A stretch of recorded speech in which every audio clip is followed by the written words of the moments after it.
Арыбаңыз кадырман телекөрүүчүм, бүгүн биз алдыда кыргыз адабиятында согуш темасынын чагылдырылышы, мына ушул теманын изилдениши боюнча сөз кылабыз. Бүгүн бизде маектешибиз филология жана маданияттар аралык коммуникация институтунун кыргыз тили жана адабияты бөлүмүнүн директорунун орун басары Медергул Табалдиева эжеке. Эжеке, негизи адабиятта жазуучулар алып чыккан чыгармалар бир канча жанрларга бөлүнөрүн билебиз. Детектив же болбосо биографиялык же болбосо криминалистика жанрында да болушу мүмкүн. Негизи эле бул жанрлардан тышкары дагы жазуучунун алып чыккан көйгөйлөрү дагы өзүнчө болот. Түбөлүктүү сүйүү темасы дагы бар. Анан мына ушулардын ичинде согуш темасында, кыргыз адабиятында согуш темасында жазган акындар кимдер жана бул жаатта өзүн кимдер тааныта алган жана бул теманын алып чыгылышы кандай болгон? Согуш мезгилиндеги адам баласына алып келген апатты, адам жашоосуна алып келген ушундай бир каатчылыкты биздин кыргыз адабиятында көп эле чыгармалар чагылдырды.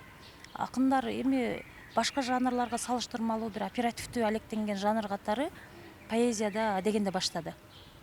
Алык Осмоновдор, Жоморт Бөкөнбаевдор, Жусуп Турсбеков ошол мезгилде активдүү иштешти десек болот. Ар кимиси ошол согушка кетип аткан ар бир жокердин патриоттуулукка, күжүрмөндүккө, ошол эле мезгилде эл жерди сүйүүгө болгон мындай үндөгөн мотивациялык маанидеги бир топ ырларды жаратышты да. Анан бирок прозада согуш учурунда бир чоң чыгармалар жаралбаса дагы согуштан кийин ушул актуалдуу боюнча калды. Согуштан кийин дагы чыгармачылыктын баардык түрүндө ушул согуш темасын чагылдыруу элдин калың катмарына ошол согуштун каарын, ошол кайталанбастыгы үчүн болгон күрөштү улантуу маселеси көңүл борборунда турду бардыгынын.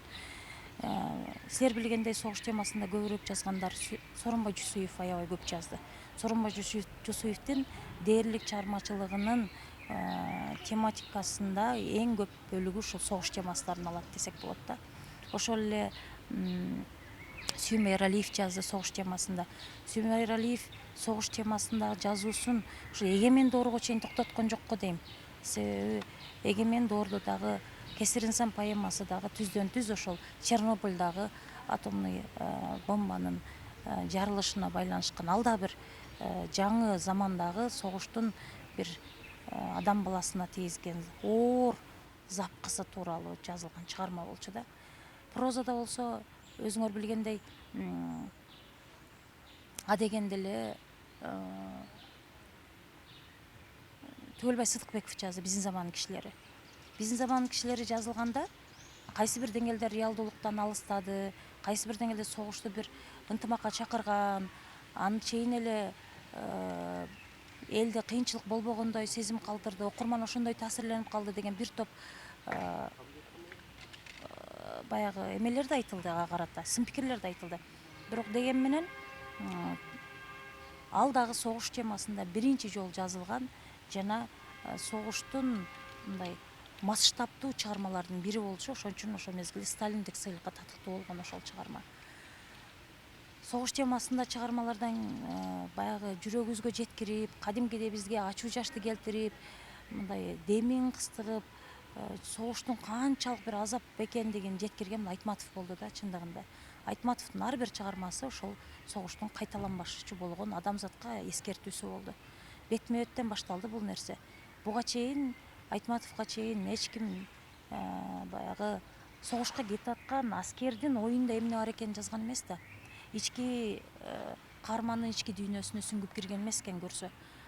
Баягы баардыгы эле баатырларча кетип, чолпонбайча көкүрөгүн дузотко тосуп, анан согуш деген бир элдин баарынын патриоттук бир сезимдерин ойготуп, кыргыз деген канын жүгүртүп эле бир процессти сүрөттөй беришкен экен да. Айтматов реалдуу турмуштан алып карап, реалдуу чекиттен алып караганда согушка кеткен бир дагы жокер сүйүнүп кетпептир.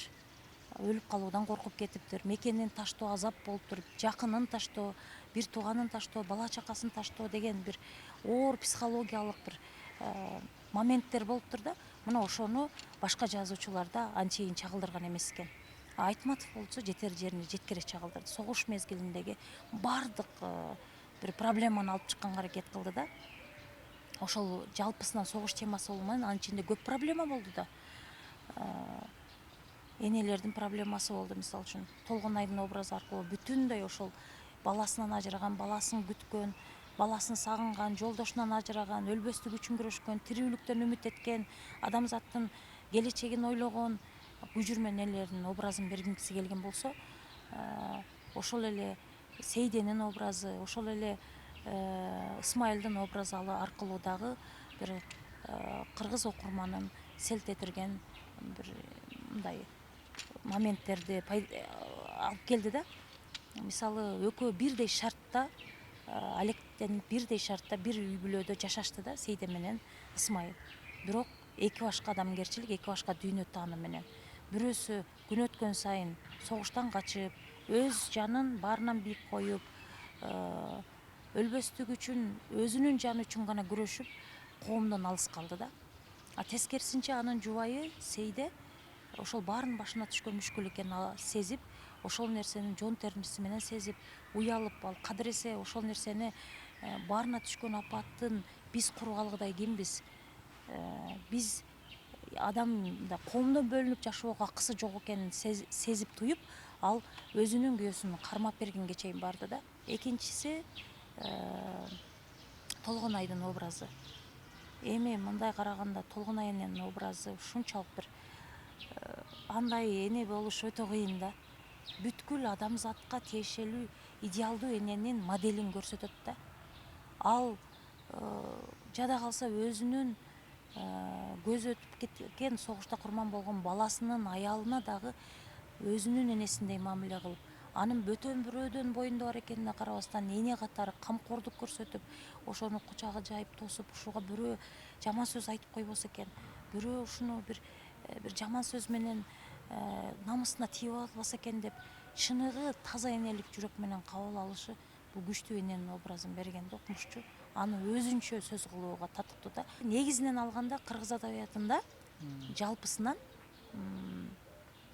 тылдагы согуш учурундагы согуш темасында алып караганда тылдагы турмуш сүрөттөлдү да көбүрөөк. Совет элинин адабиятына салыштырмалуу. Ал эми орус элинин адабиятын окуй турган болсок, согуш мезгилиндеги же согуш темасындагы алар фронт учурундагы, ошо фронтто окуялардагы көп кездешет да, ошондой чыгармалар көп аларда. Мисалы үчүн бизде деле бар, Майдан бар мисалы. Узакбай Абдыкаимовдун Майданы романы бар. Узакбай Абдыкаимов ошонун биринчи романы болчу бул. Ага чейин чыгарма жазган эмес, котормо жаатында жүргөн. Бирок ошол котормо ага да даярдык кылган экен дагы Узакбай Абдыкаимов ошолордун ичинен Майдан романын көөлөмдүү, масштабтуу, анын мындай окуунун техникасын тездеткендиге да мүмкүн эмес да, барактап ийүүгө да мүмкүн эмес болгон ар бир сөзүндө бир салмак батырган укмуш сонун романда жазган да.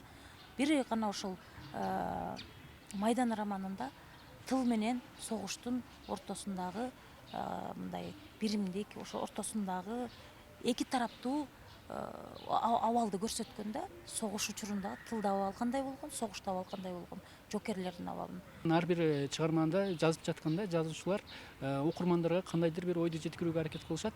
Мына ушул согуш чыгармалары аркылуу окурмандарга кандай нерселерди тартуулайын дешет жазуучулар? Согуш бүткөндөн кийин деле ушул согуштун азабын чын жүрөгү менен жеткирип, анан ошону кайра кайталанбагысы үчүн болгон аракет башталды да. Согуш бүткөн менен, бирок элдин жарасы бүтүп калган жок да. Оңой жоготуу болду. Ар бир үй бүлө соо калган жок андан. Ошон үчүн ошол өксүктү толтуруу үчүн кайра согуштун болтурбоого болгон аракет ошол согуш бүткөн күндөн башталды керек болсочу. Бардык чыгармаларда ушул максатты көздөдү да. Согуш эч бир адамга жакшылык алып келбешин, согуш ушул бүлүнүүнү, өндүрүштү жабыркоону, жетим балдарды, күйөөсү жок жесир аялдарды, бактысыз энелерди алып келе тургандыгын көрсөткүсү келди да чыгармачылыкта. Мисалы, бир мисал менен айта турган болсом, согушка чейин Ысмайыл ким эле? Согушка чейин катардагы адам эле. Ысмайыл согушка чейин эл сыяктуу жаңы үй салып аткан, үй бүлөсүнүн бир ишенимдүү, белдүү уулу болчу. Бирок кыргыздын бир жакшы сөзү бар. Адамдын адамдыгы кыйын күндө билинет экен да көрсө. Автордун дагы баягы башкалардан айырмаланган өзгөчөлүгү ушундай болуп атпайбы? Мисалы Чыңгыз Айтматовдун каармандары дайым кыйын күндөрдү сыналышат да. Бардык чыгармаларынан байкап көрсөңөр, кыйын күндөрдө адамды оңой эле моменттерден бир адамдыгын ылгап чыккан эмес да, кыйын күндөрдө. Ошон үчүн айтат да кыргызда, жакшы күндө жакшылык кылуу ал бир эле адам, бардык адамдын колунан келет дейт. Ал эми жаман күндө жакшылык кылуу бир эле адамдын колунан келет дейт экен да. Ушул нерсени далилдейт да чыгармада. Мына айтып атканыбыздай Ысмайыл бир үйдүн согуш болбогондо ал катардагы адам катары эч кимге билинмек эмес. Көрсө адамдын адамдыгы кыйын күндө билинет экен. Ысмайылды согуш ылгап койду да кандай адам экен. Жапа-тырмак кетип аткан жалпы менен кете алган жок ал. Өзүнүн жанынын амандыгы ага биринчи орунга турду. Элдин кызыкчылыгы, бала чакасынын эртеңкисинен мурда өзүнүн жанынын амандыгы биринчи орунга турду, карагыла. Анан ал ошол жерден качты. А дегенде эле качканда эгер Сейде аны уят эмеспи, эмне үчүн качасың, бул бардыгынын башына түшкөн кыйынчылык деп тосуп алган болсо, ал реалдуулуктан алыстап кетмек да. Ал ошол жашоого адаптация болуп, согуш эмне экенин өзү түшүнүп, согуштун каары эмне экенин түшүнүп, ал коомдун бир мүчөсү катары ошо жалпынын башына келген кыйынчылыкты бирдей тосуу деп түшүнгөн эмес да ал мезгилде. Ошон үчүн анын адегенде сүйүнүп тосуп алганы деле реалдуу закон ченемдүү көрүнүш да. Ким да болсо жанынын амандыгын ойлойт. Жаз келсе тайекелери жака кетебиз, качсаң качыпсың да деп эле кабыл алып атпайбы дегенде. Бул да реалдуу көрүнүш. Бирок убакыттын өтүшү менен ал кар мелтеп, акыркы данына чейин сактап Ысмайылга жеткирип атты да. Ошого карабастан Ысмайылдан ал өкүнүүнү, согуш мезгилинде бир жигиттик кылбай ушул жерде жаным багып жатам да, силер кантиңер, апам кантти, эл кантип атат деген суроолорду уккан жок да андан. Тескерисинче дагы деле болсо өзүнүн көйгөйү. Суугум ашып кетти, эт жегим келди, бир жолу суугум ашып өлө турган болдум деп өзүнүн гана көйгөйү, өзүнүн гана баягы эмеси менен алек болуп атат да, өзүнүн муктаждыктары менен гана алек болуп атат да. Мына ушул жерден анан башталат да Сейденин көзүнүн ачылышы. Эл эмне болуп атат?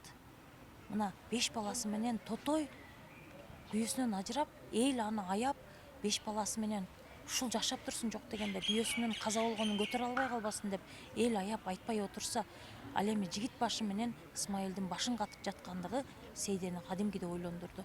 Мырзакулдун келип жон талаштарга чапканы ошол өзүнө керектүүдөй жеңилдеп калгандай сезди да ал жарадар экенине карабастан жеңиш үчүн болгон аракетин жасап атат. Тиги кайниси кетип аткан: "Жеңеке, өзүңүз узатып коюңуз мени. Сизди мен абакеме айтып барайын. Жеңекеме өзүм узатты деп айтып барайын" дегенде дейт. Ошол көзүндөгү ууру ойлорун бирөө сезип койбосо экен деп көзүн ала качты Сейде деп сүрөттөйт да.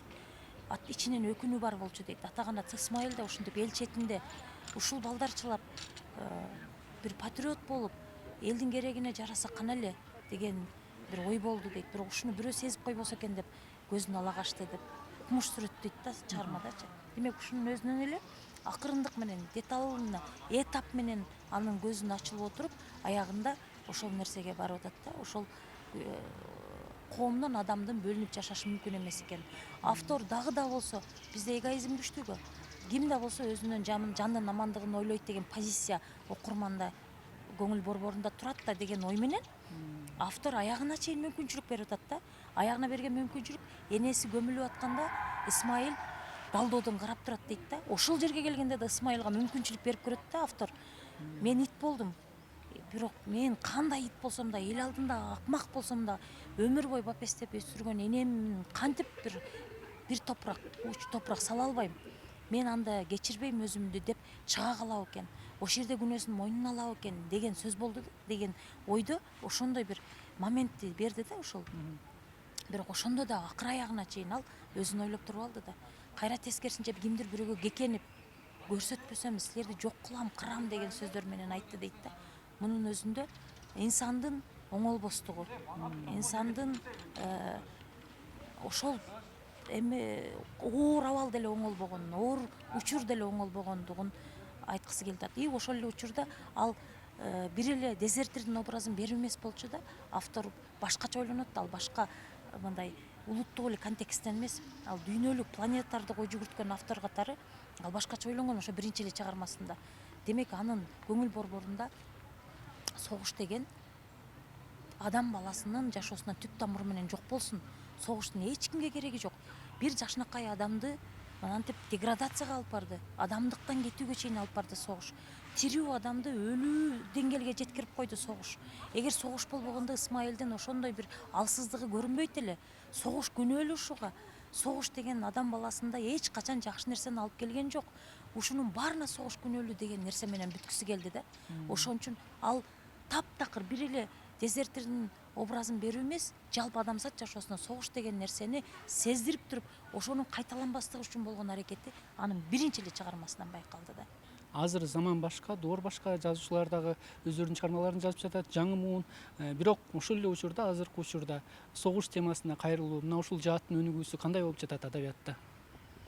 Эми ар бир учурдун өзүнүн тенденциясы болот да. Ар бир учурда бир маселелердин чордону болот дегендей. Учурдагы адабиятта негизинен бардык эле акын жазуучулардын чыгармаларында түрдүү тематика жашайт. Сүйүүсү да бар, согушу да бар, башкасы да бар дегендей, ата мекен тууралуу ырлары бар дегендей, эне ата тууралуу ырлары бар дегендей. Анан мен мындай массовый түрдө жаштардын бардыгында согуш темасында жазышкан дегенден алыс элем. Мындай социалдык карама каршылыктар көбүрөөк. Азыркы бүгүнкү биздин турмуштун көйгөйлөрү,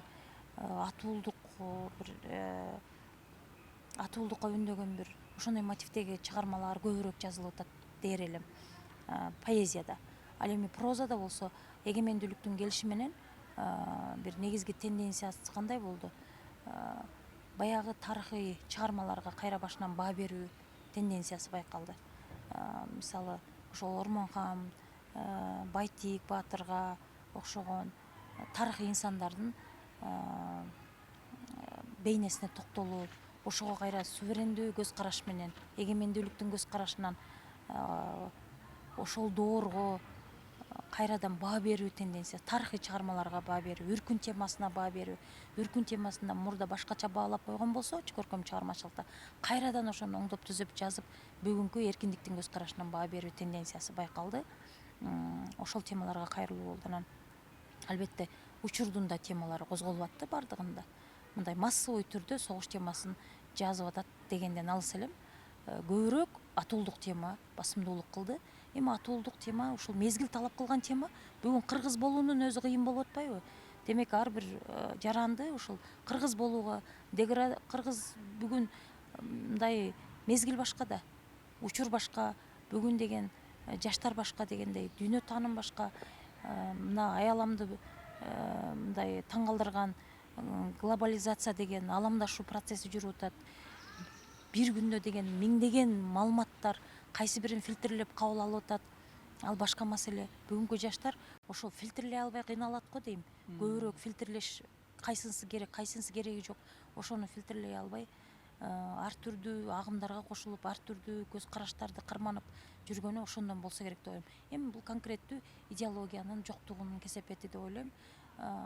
Негизи ар бир түптүү мамлекеттин келечегин көрсөтүп турган, барар жерин көрсөтүп турган ориентир болгон бир идеология жашаш керек. Ошондо адабияттагы бардык сферада ошого болгон ориентир пайда болот да, ошого болгон багыт пайда болот. Анан ошого карап жазышат дегендей. Бүгүнкү күндө ушул пенденин майда чүйдө мындай пенделик күнүмдүк өрөкаттан баштап чоң бир атуулдук темага чейинки темалар кыргыз адабиятында жазылып атат. Акындар чыкпай калган жок, чыгып атат. Тескерисинче мурда мисалы Алык Осмонов баш болуп мындай адабий даярдыкты баштан кечирип, дегенде бир эки жыйнак жазып, андан барып анан өзүнүн табына келген болсо, бүгүнкү жаштарда оперативдүүлүк байкалат. Биринчи эле чыккан жыйнактарында алардын кадыресе бир калыптанып калган акындын мындай кебетесин көрүүгө болот да. Бул да болсо өздөрүнүн үстүнөн иштегендик, учурдун талабына ылайык алектенгендик деп түшүнөм да. Рахмат эжеке, мазмундуу жана маанилүү маегиңиз үчүн ыраазычылык билдиребиз. Ардактуу телекөрүүчүм, биздин маегибиз жыйынтыкталды, бирок көрсөтүүлөрүбүз уланат.